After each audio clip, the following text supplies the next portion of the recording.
Si les films de Marvel devraient vous apprendre un truc, ce n'est pas boycotter, parler négativement d'un film avant sa sortie.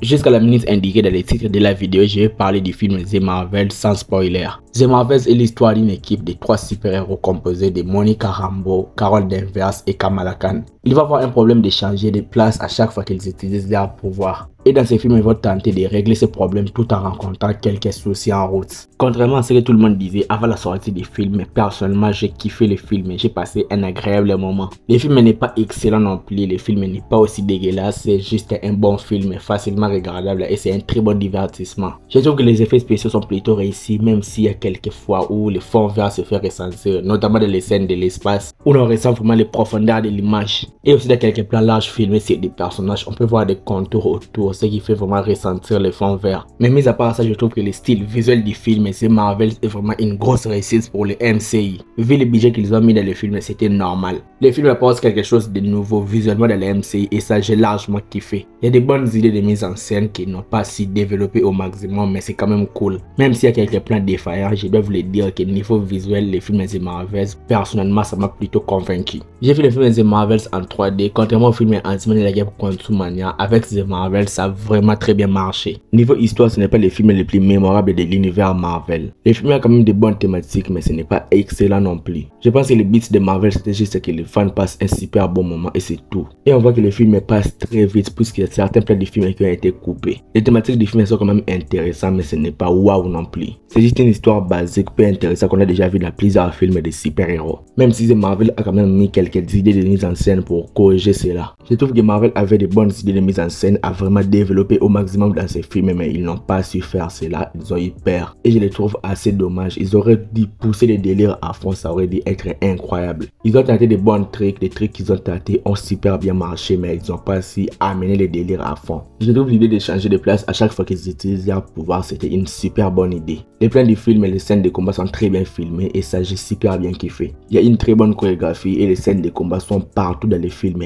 Une fois le film se lance, on est déjà sur l'action. On est sur l'action dans les films de Marvel du bout en bout. Et ça c'est la chose que j'ai un petit peu moins kiffé. Mais personnellement je trouve des scènes de combat plutôt bien filmées, sympa, ça dépasse même largement plusieurs films de l'univers Marvel. Les films nous plongent dans l'action du début à la fin. Même s'il y a quelques prises de risques que Marvel a voulu prendre, mais ils ont eu peur. S'ils avaient poussé les délires à fond, encore une fois je répète que le film aurait dû être très excellent. Et derrière le visionnage, ça se voit que le film a été coupé, le film a été cuté à plusieurs reprises. Et je trouve qu'avec les scènes qu'ils ont coupées, ils avaient des bonnes idées de mise en scène, mais ils ont eu peur. S'ils avaient laissé cela, d'abord le film aurait dû être un petit peu plus long. Et je pense que les gens auraient dû encore une fois trop kiffer. L'un des points forts du film, c'est l'équipe de The Marvels, les trio de femmes composées de Carol Danvers, Kamala Khan et Monica Rambeau. Les relations entre les personnages est super, leur développement dans ce film est un petit peu bien fait aussi. La dynamique de l'équipe, la psychologie de l'équipe, je trouve que c'était un petit peu bien fait, même s'il y a quelques différences qu'on va parler dans la partie avec spoiler.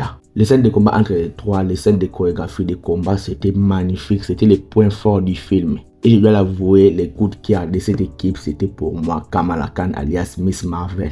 On a vraiment senti que l'actrice Iman Vellani de Miss Marvel était assez impliquée dans les rôles par rapport aux autres. Il y a aussi Monica Rambeau que j'ai aussi kiffé, notamment le côté scientifique du personnage et avec ses pouvoirs qui est un petit peu sympa par rapport aux autres personnages. Et il y a aussi Carol Danvers que je vois qu'il n'a pas vraiment eu une grosse développement par rapport à ce qu'on connaissait dans la MCU. Bien que dans ce film, il y a quand même eu quelques moments émouvants et il a si bien géré. Mais avec Carol Danvers, on s'attache moins au personnage comme d'habitude. Captain Marvel n'était pas vraiment très excellent dans ce film, mais il a quand même fait une apparition remarquable par rapport aux autres apparitions de la MCU. Le trio de The Marvels est l'une des meilleures équipes du MCU à ce moment. Les dynamiques sont sympas, les scènes de combat sont sympas, les chorégraphies sont sympas, les dialogues sont sympas. En gros, j'ai assez kiffé l'équipe de Marvels.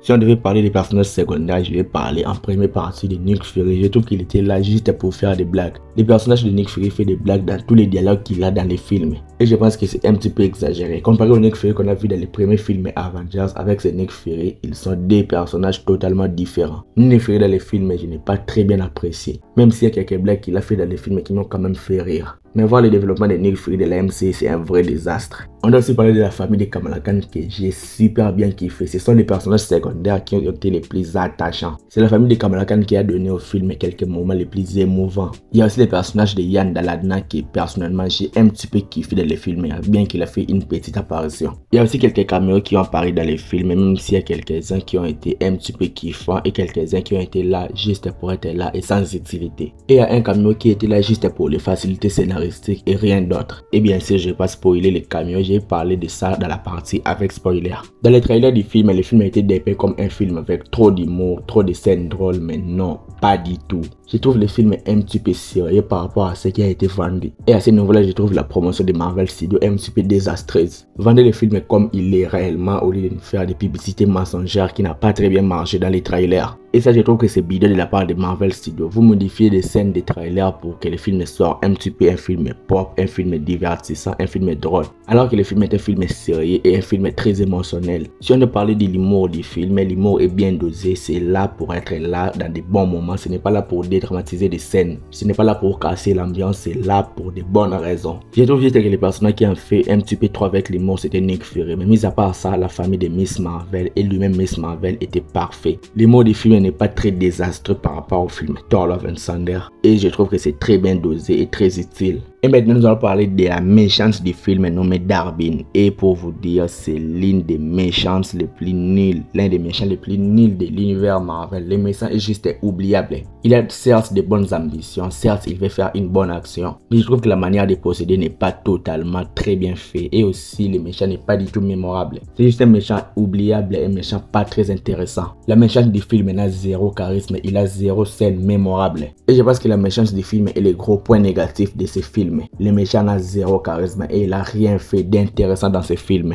Il va entrer dans la longue liste des méchants basiques du MCU. Mais je ne pense pas que les films de Marvel sera vraiment les gros flops espérés. Je pense que le bouche à oreille va fonctionner et aussi comme la grève des acteurs est terminée, les acteurs ont maintenant droit à faire la promotion du film. Hier c'était la sortie IS. Donc je trouve que dans les États-Unis le film va bien fonctionner grâce au bouche à oreille. Et personnellement je pense sincèrement que le film peut atteindre les 400 à 500 millions de dollars au box-office. Certes ce n'est pas une très grosse réussite mais c'est quand même un bon score. Puisque comme le film n'était pas vraiment très attendu, je suis sûr que ça va surprendre beaucoup d'entre vous. Et avec les bouches à oreille par-ci par-là, le film peut faire un très bon score au box-office. Et pour la critique, je pense que c'est déjà une réussite vu jusque les scores sur Rotten Tomatoes. Je pense que le film a fait plaisir à beaucoup d'entre vous. Et je ne pense pas que le film de Marvel sera la catastrophe critique et la catastrophe au box-office. Je pense que le film va vraiment réussir puisque ça mérite son succès. Et pour finir, en bref, le film de Marvel est un bon film. C'est divertissant, c'est drôle, ça fait passer un bon moment, c'est cool à regarder. Le film est cool, les effets spéciaux sont très bien faits parfois. Il y a des défaillances mais ça va. La dynamique entre les trios est très bien et la méchante est l'une des méchantes les plus oubliables de l'univers Marvel.